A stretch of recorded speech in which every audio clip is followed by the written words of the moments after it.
Do you know what was the very first Consumer Protection Act in the United States? And do you know that it's related to whiskey? And that today, March 3rd, is the anniversary? Let's talk about it today on Your Daily Drink. So when we go back into the early days of American whiskey, into the mid 1800s, the distillers were making whiskey, putting their name on it, but then they would sell it to a middleman, right? And that middleman would then sell it to the pharmacy, the bar, the tavern, etc. Well, the middleman was always trying to make more money. So when they would get that whiskey, they would water it down immediately because that would give them more volume or more to sell. But when you water something down, what happens? Well, it loses color and flavor. So to bring the color back, they were doing some unseemly things like adding in tar and crushed bugs and even the spit from their chew. And then to quote unquote, bring the burns back, they would add a little bit of acid back in and then sell it to the appropriate places, but it still had the distiller's name on it. And so the distillers finally were starting to get fed up. And the main guy that was spearheaded this, he got 30 other distillers to come on board, and then they got a congressman to support it. But the main guy was this guy right here.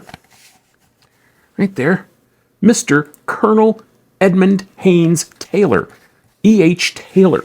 And he got this together with this act, and they got it through Congress, and it was passed March the 3rd, 1897, and it was the Bottled in Bond Act, and it was the first Consumer Protection Act in the United States. And it is the direct predecessor to the current FDA. And it was all about whiskey. Now, what exactly does the Bottled in Bond Act mean? The Bottled in Bond Act was setting some standards so that the whiskey had some standards of definition, some identity, that it was pure and that it was untainted. So what that act meant was that the whiskey had to be made by a single distiller in a single distilling season. It had to be aged in a government-bonded warehouse for a minimum of 4 years.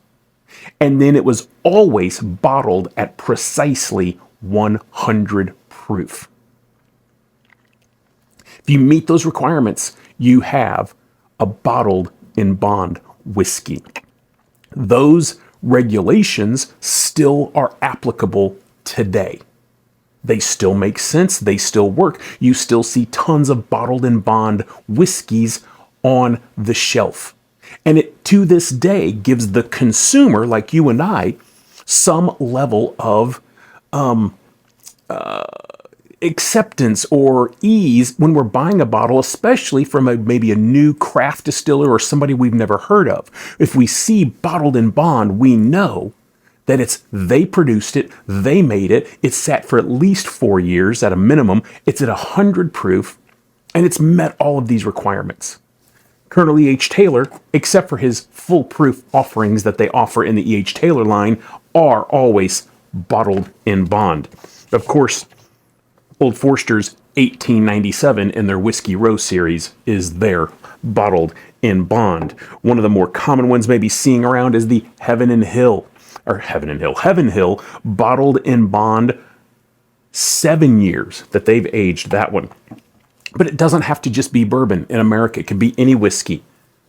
You can do a rye whiskey that's bottled in bond, meets the same criteria. You can do a single malt whiskey that can be bottled in bond.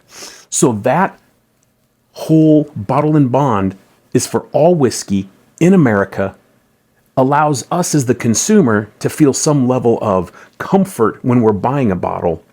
But more importantly, it was one of the first things, it was actually the first legal act that began to set some parameters on what the definition of whiskey would be and keeping it safe and protected from dilutants like those middlemen were adding to it. So today, March the 3rd, is the anniversary of the Bottled in Bond Act, the first Consumer Protection Act in our country's history. Raise your glass. Now you know. Cheers.